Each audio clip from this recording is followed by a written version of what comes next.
어느 날 다윗 왕에게 찾아가서 이렇게 이야기를 했습니다. 왕이시여, 한 성에 두 사람이 있었습니다. 그 한 사람은 양과 소가 많은 부자가 있었고, 또 한 사람은 암양 한 마리밖에 없는 아주 가난한 사람이 있었습니다. 그런데 어느 날 그 부자에게 손님이 찾아왔습니다. 부자는 가만히 생각해 보니까 내 양과 소는 아까워서 잡을 수가 없어서 그 가난한 사람에게 가서 그 양을 빼앗아 가지고 양을 요리하여 그 손님을 대접했습니다. 이 말을 듣고 있었던 다윗 왕이, 아니 이런 모욕치한 놈이 있어, 그 놈을 당장 죽여버려, 이렇게 이야기합니다. 나단 선지자가 그 왕을 향하여 바로 왕이 그 사람입니다, 이렇게 이야기를 했습니다. 다윗 왕의 이야기이지만 오늘 우리들의 상황도 이 다윗의 이야기에서 예외일 수는 없습니다. 우리는 늘 사람들을 판단하고 정죄하며 살아갑니다. 바울 사도는 오늘 남을 판단하는 사람아, 이렇게 시작하면서 오늘 우리에게 주는 메시지를 우리에게 보여주고 있습니다. 오늘 1절부터 5절까지 있는 말씀 크게 두 가지로 나눌 수 있습니다. 남을 판단하는 사람이 있고, 그 판단으로 인하여 하나님의 진노를 쌓는 사람이 있다는 것입니다. 여러분 기억하십시오. 내가 남을 판단하게 될 때에 그 결과가 무엇이냐? 하나님의 진노를 쌓게 된다는 것입니다. 남을 판단하는 사람이 따로 있고 하나님의 진노를 받는 사람이 따로 있는 것이 아니라, 그 판단하는 사람이 결국 하나님의 진노를 쌓아두게 된다는 말씀입니다. 바울이 오늘 본문을 시작하면서 남을 판단하는 사람아, 이렇게 시작합니다. 이 말은 판단하는 사람이 있기 까닭에 그들을 향하여 그들을 들으라고 지금 이 편지를 보내고 있는 것입니다. 남을 판단하는 사람, 어떤 사람일까요?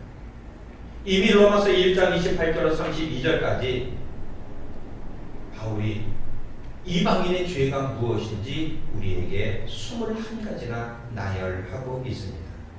불의, 추악, 탐욕, 악의가 가득함, 시기, 살인, 전쟁, 사기, 악독 가득한 자요, 수근수근하는 자요, 비방, 미워함, 능력, 교만, 자랑, 악을 동하고 부모를 번역하는, 이런 등등등등 21가지의 죄악을 이야기하면서 이 모든 죄를 지은 사람들은 사형에 해당한다. 이게 하나님의 선포의 메시지입니다. 이 말을 듣고 옆에 있었던 사람이 그 말을 듣자마자 얼커니 그래서 박수를 칩니다. 아멘, 아멘, 그럽니다. 그렇지. 하나님의 진노를 받아서 그들은 다 저주를 받아야 되고 하나님의 심판을 받아야 마땅합니다. 이렇게 이야기하고 있습니다. 우리를 향해서 21가지 죄의 항목들을 나열하고, 그리고 우리를 향해 선포할 때에 일반적인 사람이라면 아마 고개를 감히 들지 못하고 부끄러워서 조용히 어디 숨을 곳이 없는가, 이렇게 생각하는 것이 일반적인 상황이지 않습니까? 그런데 지금 한편에 있는 그 사람들은 정죄받아 마땅한 사람들, 그들은 지극히 당연하다고 말하면서 나는 그 정죄와는 전혀 상관이 없는 사람이라고 그렇게 자기의 교만함을 드러내고 있습니다. 그런데 이들을 향해서 바울 사도는 말합니다. 남을 판단하는 사람아, 내가 하나님의 심판을 피할 줄로 생각하느냐? 다시 말하면 내가 의롭고 내가 도덕적이고 윤리적이라고 자만하고 그리고 남보다 위에 있다고 생각하는 너희야말로 하나님의 심판에서 피할 수 없다라고 선언하고 있는 것입니다. 이미 로마서 1장에서 이방인들은 하나님의 그 진노에 대하여 피할 수가 없고 피할 수가 없습니다. 왜 그렇습니까?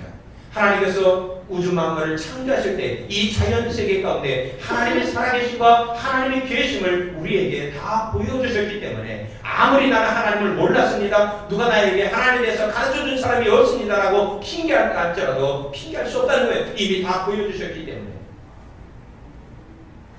근데 그 이방인의 핑계가 소용이 없다는 것입니다. 오늘도 바울 사도는 이 장에서도 너희들도 역시 핑계할 수 없도다 이렇게 말하고 있습니다. 그들이 누구입니까? 판단하는 사람이 누구입니까? 바로 그 옆에서 박수치고 있는 도덕적으로 남들보다 훨씬 위에 있다고 생각하는 도덕주의자들을 말하는 것입니다. 어쩌면 우리는 다 도덕주의자고 우리는 여기 바울 사도가 지목하고 있는 남을 판단하는 사람이 바로 우리 자신은 아닌가 모르겠습니다. 아니, 우리가 바로 남을 판단하는 사람입니다.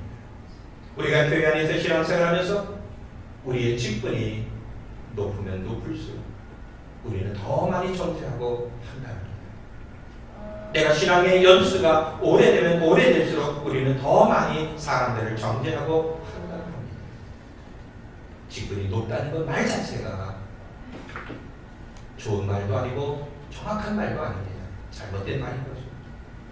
하나님께서 우리에게 그 역할을 주셨고 그 사역의 분담을 허락해 주셨습니다. 그게 우리가 있는 것이 아닙니다. 누구는 낮고 누구는 높고 그것이 결코 아닌 것이죠. 그런데 우리는 그렇게 판단하고 정죄합니다. 이런 자들을 향해서 주님 우리에게 말씀합니다. 마태복음 7장에 보면 형제의 눈 속에 있는 티는 보고 자신의 눈 속에 있는 들보를 보지 못하는 자들아 이렇게 말합니다. 우리가 그러지 않습니까? 내 안에 들보가 있습니다. 그런데 형제, 상대방에게 너에 있는 그 눈 속의 티를 내가 빼내기를 원한다. 말이 되지 않는 것이죠. 또 주님은 우리에게 말씀합니다. 이런 위선적인 삶을 살아가는 이 바리새인들을 지적하기 위해서 주님께서는 바리새인과 세리의 기도를 이야기해 주십니다. 바리새인은 큰 거리 어귀에서 하늘을 우러러보면서 큰 소리로 외쳐 기도합니다.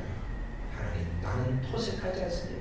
남의 것 억지로 뺏지 않았습니다. 나는 강도질 하지 않았습니다. 나는 불의하지 않았습니다. 나는 간음하지 않았습니다. 나는 저 세리처럼 살지 않았습니다. 저 세리와 같지 않은 것 감사합니다. 내가 일주일에 2번씩 금식합니다. 내가 11절을 주님 앞에 드립니다. 아주 자신만만하게 하나님 앞에 그렇게 자기를 드러내고 자랑하면서 기도하고 있을 때에 옆에 선 세리는 감히 하늘을 쳐다보지도 못한 채 가슴을 치면서 아버지 하나님, 나를 불쌍히 여겨 주옵소서. 나는 죄인입니다. 나는 죄인입니다 라고 기도하고 있습니다. 근데 주님께서 이 비유의 마지막을 이렇게 말씀합니다. 이 사람이 저 사람보다 의롭다 하심을 받고 집에 내려갔느냐. 이 세리가 먼저 의롭다고 인정을 받았고 그가 집으로 돌아갔다는 것입니다. 여러분, 바리새인과 세리의 그것을 우리가 객관적으로 볼 때에 월등하게 도덕적이고 윤리적이고 종교적인 것은 바리새인입니다. 세리가 바리새인을 쫓아갈래야 쫓아갈 수 없는 그런 삶의 모습으로 본다면 바리새인은 위대한 사람입니다. 그런데 그 위대함 때문에 남을 판단하고 정죄했기 까닭에 하나님께서는 너희가 의가 없다라고 그렇게 말씀하고 계신 것입니다. 오늘 바울 사도를 통해서 주님께서 우리에게 주시는 메시지가 무엇인가요? 나는 도덕적으로 꽤 괜찮은 사람이야. 나는 너하고는 달라. 나는 당신하고는 차원이 다른 사람이야 라고 스스로 교만하고 스스로 의롭다고 생각하는 사람을 향하여 주시는 말씀인 것입니다. 자, 이 본문 1절부터 3절까지 나타나는 그 상황을 통하여 우리가 어떠한 결론을 도출해낼 수 있을까요?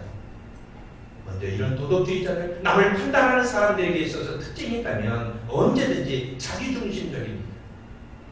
내 중심적이기 까닭에 나에 대해서 굉장히 반대합니다. 그러나 상대방에게는 굉장히 엄격하고 민감합니다.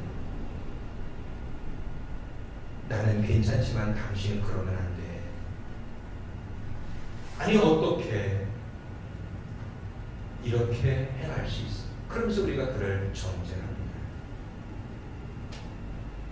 왼쪽에서 오른쪽으로 옮긴 것을 죄라고 했을 때에 아니 어떻게 목사가 이렇게 할 수 있어? 아니 어떻게 장로가 이럴 수 있어? 그런데 내가 하게 되면 이건 이렇게 하는 거야. 이럴 수도 있는 거야. 다른 사람에게 굉장히 민감하고 엄격합니다. 그런데 이에 대해서는 우리는 상당히 관대하게 지금 살아가고 있습니다. 그런가 하면 언제든지 판단의 기준이 자기예요. 내가 판단하다 보니까 다른 사람을 정죄하게 되는 것이죠. 이건 어쩔 수 없는 상황이었어.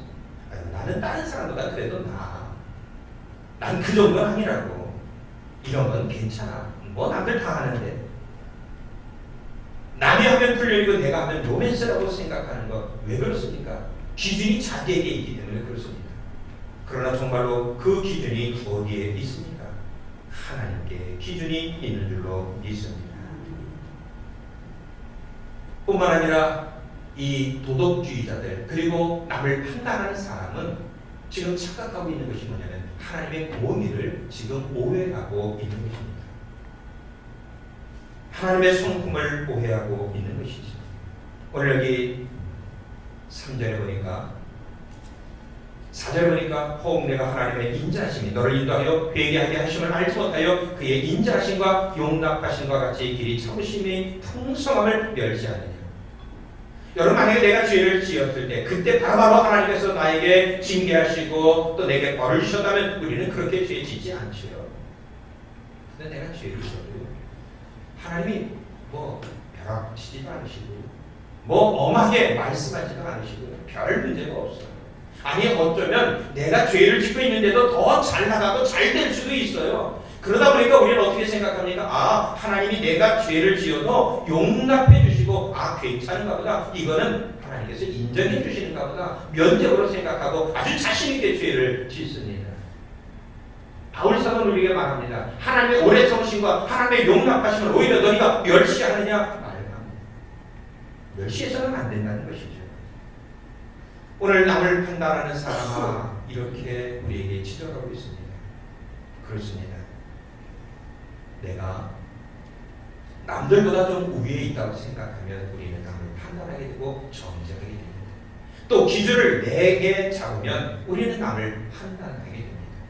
또 하나님의 그 공의와 정의, 그 하나님의 성품을 우리가 오해하게 되면 우리는 남을 정죄하고 판단하는 사람이 됩니다.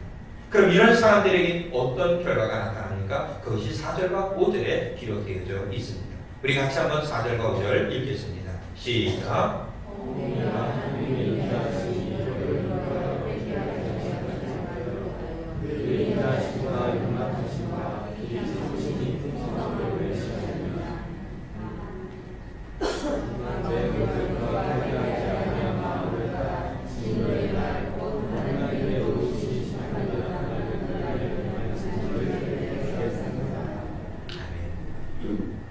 결국 하나님께서 첫 번째 남을 판단하는 사람들에 대해서 말씀하면서 두 번째 핵심이 뭐냐면 바로 그런 사람들이 하나님의 진노를 쌓게 된다는 것입니다. 여기 맨 마지막 5절 마지막 부분에 보면 그날에 임할 진노를 내게 쌓는도다 이렇게 말씀합니다. 우리가 계속해서 남을 판단하고 정죄하게 되면 그 모습이 어떤 결과로 가져오게 되냐면 우리가 그 하나님의 진노를 쌓아두게 된다는 것입니다. 여러분 우리는 적금을 붓는 것이 뭔지 압니다. 개를 붓는다는 게 뭔지 압니다. 내가 언제 개를 타고 언제 적금을 탄다는 걸 알죠. 내가 늘 적금을 붓습니다. 개를 붓습니다. 그리고 마침내 그날 개날 타는 날 적금 타는 날 있지 않습니까?